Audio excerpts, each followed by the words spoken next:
አሜዚንግ ሄርሜላ ማለት ነው። በቃ ድንግለኝ እያልሽ ነው ይመስለኛል ንግግርሽ። አሁን እንደገባኝ ከሆነ ከአንተ ውጪ ወንድ ነካክቶኛ አቅም የመጀመሪያ የምነህ የመጨረሻ የምነህ ወንድ አላቅም እያለች ነው ምርጦችዬ። እና ድንግል ነኝ ይመስለኛል። በቃ ድንግል ነኝ ከአንተ ውጪ ወንድ አላቅም እያለች አብርሽን እያሳመጠችው ነበር። በዚህ አጋጣሚ አብርሽዬ ማለት ነው እንግሊዘኛው ዛሬ ነው እንደፈሰሰብህ። አሜዚንግ እያልክ ነው። አሜዚንግ ወይኔ እኔማ ሞትኩ እኮ ቤተሰቦች እግዚአብሔርን እንዴ አብርሽ የሩታ ተነዳዋለን እንዴ? ይህን እንግሊዝ አልኩኔ እንግሊዘኛውን ተነዳዋለን እንዴ? ያን ያህል ጊዜ አብራ ስትቀመጥ እንኳን አንዳንድ ቃላቶችን እንደሷ ጣል እያረካ ተጠቀም።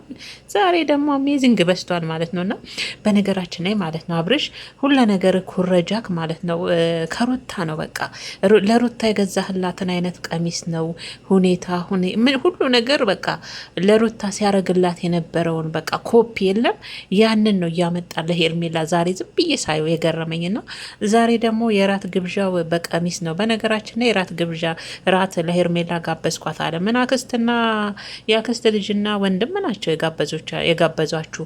ባይሆን አንተ ያው ቀሚሱን ገዛህላት። ቀይ ቀሚስ በጣም ነው መወደው አለ። ልክ ለሩታ ሲያደርግላት የነበረውን እኮ ነው ዛሬ ሁሉ ነገር ኩረጃ። ምን አለ ከሩታ እንኳን ለየት ብታደርጋት። ያኔ ለሚስቱ ሲያደርግ የነበረውን አይነት ነገር ነው ዛሬ የሚያደርገው ቀሚሱ ምናምን ማለት ነው። ለማንኛውም እሱ የራሳችሁ ጉዳይ ነው። አሜዚንግ ነው ያገባኝ አሜዚንግ ብሏል አብርሽ ዛሬ። እነዚህ ነበሩ ቃላቶቹ ማለት ነው። እና የእንግሊዝኛው ነገር ያስቃልና በነገራችን ላይ ማለት ነው ሄርሚዬ ድንግል ነኝ እያልሽ ነው እና እስካሁን እንዴት ነው? ራት ግብዣ ተገባበዛችሁ፣ ወክ አደረጋችሁ እና እስካሁን ሩም ለብቻ ለብቻ ነው እያደራችሁ ያላችሁት? እንደዛ ነበር ስታወሩ የነበረው።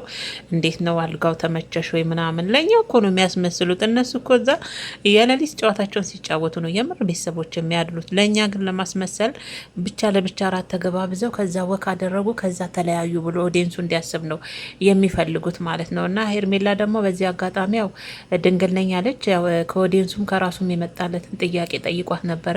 የትውልድ ቦታ ያው ዘዋይ እንደሆነ ከዘዋይ እንግዲህ በ12 ዓመቷ ቡታጀራ ከዛ ቡታጀራ ነው የኖረችው። ከዛ በኋላ ወደ አዲስ አበባ በመምጣቷም ደግሞ ያው አብርሽን የመሰለ ሰው እንዳገኘች ነው ስትገልጽ የነበረው።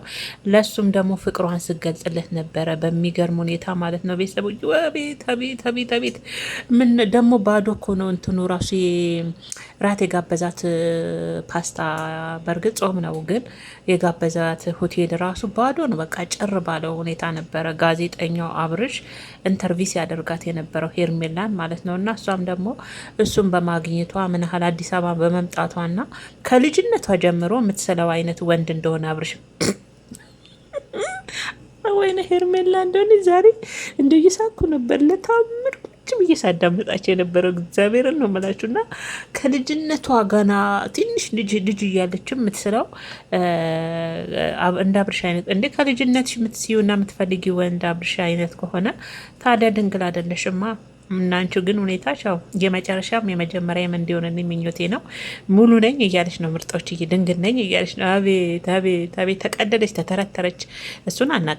ነገሩ ልትወኝም ትችላለች። እኔ አላውቅም። እኔ መፍረድ አልችልም። ምናልባት ክብሯን ጠብቃ የተቀመጠች ግን ለማለት ይከብደኛል። አሁን ምርጦችዬ ማለት ሄርሜላው ናት፣ ድንግል ናት፣ ቁንጥጥ ያለች ሴት ናት፣ ክብሯን ጠብቃ የተቀመጠች ሴት ናት፣ ድንግል ናት ብትልም አይገርመኝም፣ አይደንቀኝም ልል ድፍረቱም የለኝም ለመሰላችሁ። ምክንያቱም በዚህ ልክ የባለትዳር ወንድ ሙጥኝ ብሎ እኔ ካልሆንክ ያለች ሴት ድንግል ነኝ ብትል እኔ ስቅ ያለሁ ከምር ስቅ በጣም ነበር የሳኩት እንደዛ ስትል ስሰማ። ምክንያቱም የገባኝ ወዲያው ወደ አይምሮ የተሳለው ምንድነው ድንግል ነኝ ወንድ አላቅም ያለችው እንግዲህ ሙሉ እንደሆነች ነበር ስትነግረ የነበረውና እኔ እንግዲህ ሄርሜላ እንግዲህ ሰው ባለ ሙጥኝ ብለሽ እኔ ካልሆንክ ያልሽ ሴት አላቅም። እኔ እኮ ኦዲየንሶች ተንጫጭ አሏችሁ እንግዲህ ሄርሜላ እኔ እኮ ስንቱን ባለ ትዳር አፋተሽ ነው ወደ አብርሽ የመጣሽ ሄርሜላሞች እኔ ስንቱን እና ለማንኛውም የአብርሽ ድርጊት ግን ሁሉ ነገሩ ከመጀመሪያ ሚስቱ ኩረጃ ነው። አቤት አንተን ብሎ ደግሞ ኢንተርቪው አድራጊ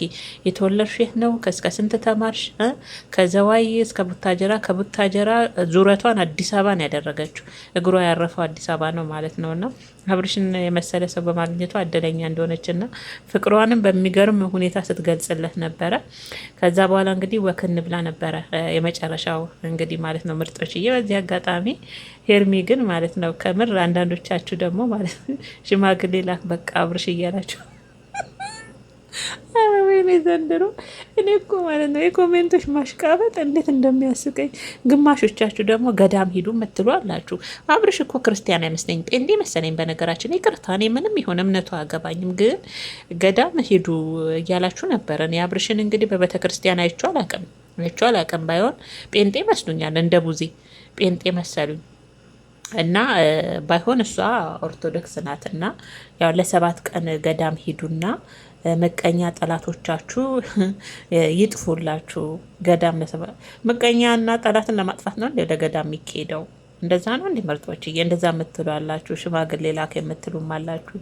አቤት የቅመሞች ማሽቃበጥ ግን፣ አቤት የእናንተ ማሽቃበጥ ግን ለብቻ ነው። ለማንኛውም ማለት ነው ያዝልቅላችሁ፣ አብረን የምናየው ይሆናል። ግን ማለት ነው መጀመሪያ ከሽምግልናው የነሱ ተፋቅሮ የነሱ የሆነ ነገር ደረጃ ላይ መድረስ አይቀድምም ምርጦችዬ። እናንተ መቼም ያው ስራችሁ ማጋባት፣ ማፋታት፣ ማዋለድ ነው። በቃ ይሄ ነው ስራችሁ። መቼም ከዚህ ውጭ ስራ የላችሁም። ደግሞ እኮ በኮሜንት ነው የምታጋቡት። አቤት አቤት አቤት። እና እንግዲህ የቀይ ቀሚሷ ባለቤት አብርሽ ነው። እሱን የገዛላት ሰርፕራይዝ ያደረጋት ያው አክስቶች እና ወንድም አጣብሰው ሄደዋል። ከዛም እኮ ለብቻ አይደለም ምርጦች እያደሩት እንደፈለጉ ነው ነገሩ፣ የራሳቸው ጉዳይኛ። እኔ ምን አገባኝ? እኔ ሩታዬ ብቻ ሰላም ትሆንልኝ። እኔ አሁን ሩታ መቼ ቁርጥ እንደምታደርግና ደግሞ አንዳንዶቻችሁ ተገልብጣችሁ በፊት ሩታን የምትወዱ አንዳንድ አላችሁ ዩቱበሮች፣ እግዚአብሔርን በጣም የምትገርሙ። ሩታ ተቃጣይ ለምንድን ነው የምትቃጠለው? እሷ ህይወት የላትም፣ ሴት አይደለችም።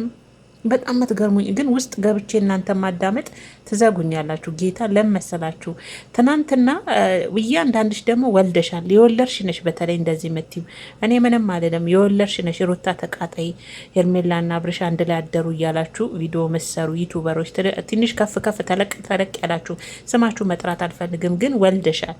ቁጭ ብሎ ይጠብቅሻል። ከዛ የሩታን ትቀምሻለሽ አንቺም ማለት ነው። ነገ የምትፈርጂ ወልደሽ የልጅ እናት ነሽ።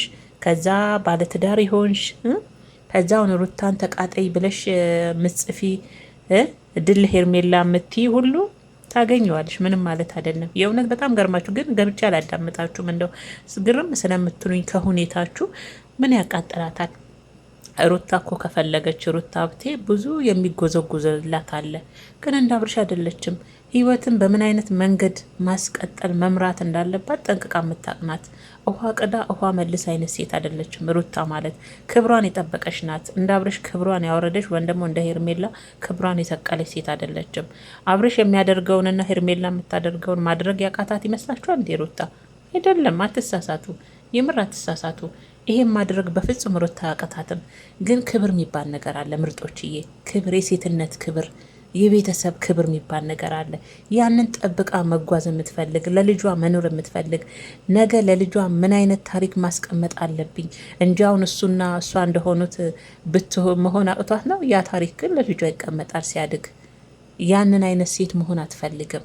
ያንን አይነት ሴት መሆን ስለማትፈልግ ነው። እና የሩታን ጦስ ውሰዱ። ጌታን እንደዚህ እያላችሁ የምትሰሩ ቪዲዮ በጣም ትገርሙኛላችሁ።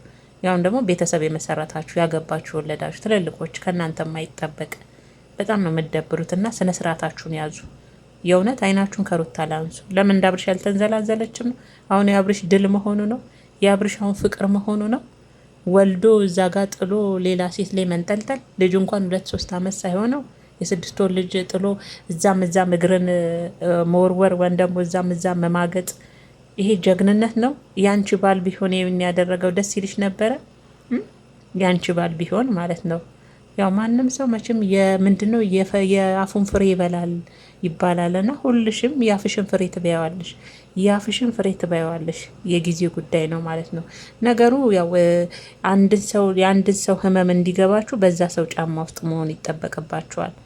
ለዛ ነው ህመሟ የሩታ አልገባችሁና አንድ ቀን ትዳር ይዛችሁ ወልዳችሁ ባላችሁ አንድ ቀን አይደለም አብሮ እንዲየሆነ የሆነች ነገር ስታዩ እንኳን በህልማችሁም በሆናችሁም ሩታ ትዝ ትላችኋለች። የምሬን ነው ምላችሁና በተለይ ሴቶች የምትፈርዱ ለእናንተ እንደው እሱ የእጃችሁን ይስጣችሁ፣ ምንም አይደለም። እና ለማንኛውም የራት ግብዣቸውም ተጋበዙም አልተጋበዙም የራሳቸው ጉዳይ ነው የነሱ ነገር። ግን እኔ አሁን በጣም የሚገርመኝ ነገር ሩታ አብርሽ የሚባለውን ሰውዬ ከአይምሮ አውጥታ የራሷን ህይወት ግን ጊዜ አለው። በነገራችን ላይ እኔ እንድትቸኩልም አልፈልግም። እውነት ለመናገር ቸኩላም ያልሆነ ውሳኔ ውስጥ እንድትገባና እንደ አብርሽ ዝልዝል ያለ ሴት እንድትሆን አልፈልግም። ግን ጊዜ ያስፈልጋታል። ጊዜ ወስዳ በደንብ ልጇም ጠንከር ሲል የራሷን ህይወት ብትመራ ደስ ይለኛል። ብቻዋንም እኮ መምራት ትችላለች። ጀግና ሆና ቀረር ብላ ዘንጥ ብላ እየገባች እየወጣች ያኔ ነው እንደውም መኖር የምትጀምረው። ከምር ያኔ ነው እንደውም ሩታ ሀብቴ ለካ እስከዛሬ እርሽበት መንገድ የልጅሽን አባ ስትለማመጭ የነበረበት የነበርሽበት ጭንቀት ለካ ያ ህይወት አልነበረም።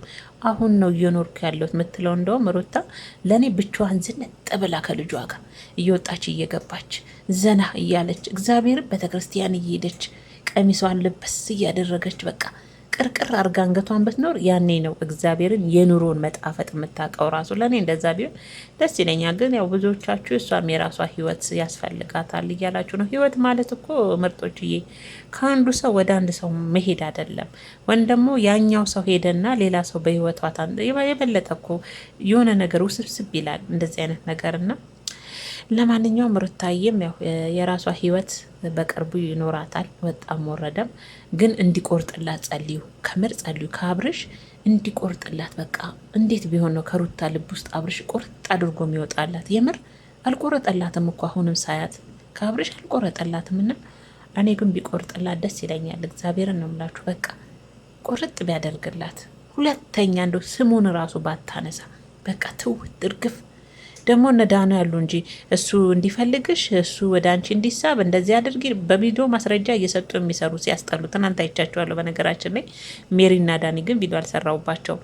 እሱ እንዲፈልግሽ እሱ እንዳያረግሽ ልጅሽን እናቱ ጋር ስጪና አንቺ እንዲሆኚ ስራ ስሪ፣ እንደዚህ ወጥተሽ ግቢ ለሱ እየነገራችሁት ነው እንዴ? ከካሜራ ጀርባ ብታደርጉ እንዴት ደስ ይላል። ጥሩ ሀሳብ ነበረ፣ የተቀደሰ ነበረ። ልጇን አስቀምጣ ወጣ ብላ ራሷን በስራ እንደውም ስትጠመድ እሱን ትረሳዋለች እስከናካቴው ማለት ነው። እናንተ ግን በግልጽ ነው